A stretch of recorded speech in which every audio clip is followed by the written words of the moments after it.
As long as there are concentration camps in China, there can never be normal relations with that country. Keep lines of communication open, keep trading, and change will come. For decades, that was the mantra in relations between Europe and China. But that softly approach is being replaced by a clash of political cultures. In the midst of the corona pandemic, Beijing has been snapping up floundering European companies, clamping down on democracy in Hong Kong, and imposing surveillance systems on its own citizens. Europe and China are apparently drifting further apart, while the US and Beijing fight out a bitter trade war. Here on To The Point, we ask, partner or rival, how dangerous is China?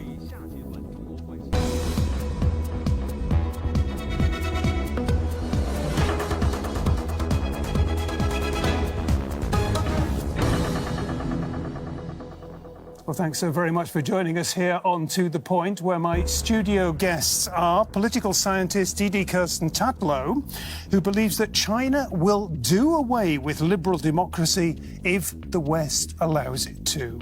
Also with us is journalist Felix Li, who argues that Europe must be hard and firm in its dealings with the Chinese leadership, just like the Chinese themselves. And a warm welcome too to author Alexander Gerlach, who says, as long as there are concentration camps in China, there can never be normal relations with that country. Thank you all three for those initial comments. Felix, I'd like to begin with you. It has not been a good week for already troubled relations between the EU and China. And one senior member of the European Parliament, a Green member of the Parliament, said those relations are now as bad as at any time in recent decades. Do you agree? Well, the summit didn't show this because, I mean, it was a very short summit. It was only a digital summit between the Europeans and the Chinese. And China, and Merkel, as a president, came up, and also Mrs. Ursula von der Leyen. And it seemed like business as usual. But I must agree on that position. I'm not sure if it's a good sign, because there are a lot of topics which should have been talked about and should have negotiated much harder. And it seemed like this didn't happen. So it is a bad sign, Okay. I would say. Didi, just an initial comment from you. Europe for a long time believed and hoped that if we kept talking to each other, then that would lead to peace and prosperity and more understanding. It hasn't happened that way at all, has it?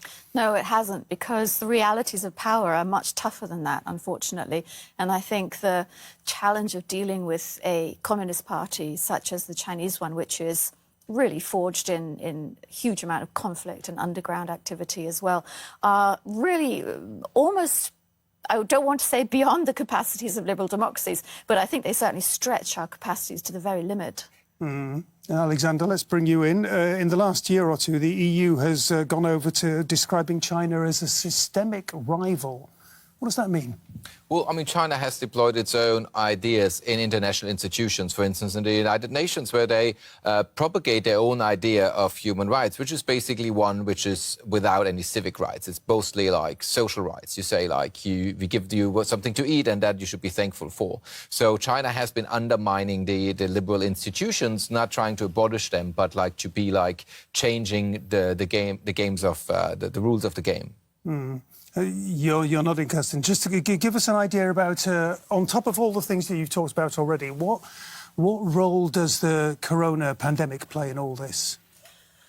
You know, COVID-19, wherever it came from in China, as it emerged there, really has obviously brought things into very sharp focus, and I think is being used as an opportunity by Beijing to bind Europe, or to try to bind Europe very closely to China along the lines of, you know, here's a crisis, we must pull together, our interests are the same. And then the push-button points come, the talking points, you know, health, who's going to argue against health? You know, cooperation, multilateralism. Who's going to argue against cooperation and multilateralism? You can't do that without seeming really kind of unpleasant and nasty. And, of course, this is what Donald Trump is in some ways doing. And look what the reaction is in Europe.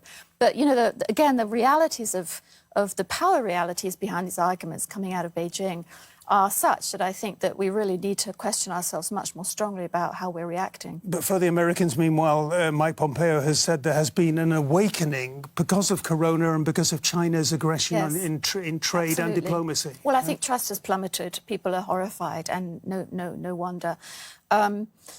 It's a cliche to say things are complicated, but they are quite complicated with China, I think. So we've got a lot of talking and working out to do going forward. If the leitmotif for all this so far has been change through trade and that no longer applies, what is the new leitmotif? What is the new watchword for where we are now? Well, I feel like at this point we have to sort out our general guidelines of policies with China, as in like the one China policy is obsolete because the People's Republic is threatening Taiwan, which is like not part of the One China deal. We have seen what happened in Hong Kong, which is also like a breaking on international contract, like international law. We see like the horrendous things that happen in Xinjiang, and now they're cracking down on Inner Mongolia. So literally, as we all are, I hope, agreeing that genocide is not an opinion, it's just literally, before we talk about trade and the modalities of trade, it's just literally to talk about what country do you want to be, China?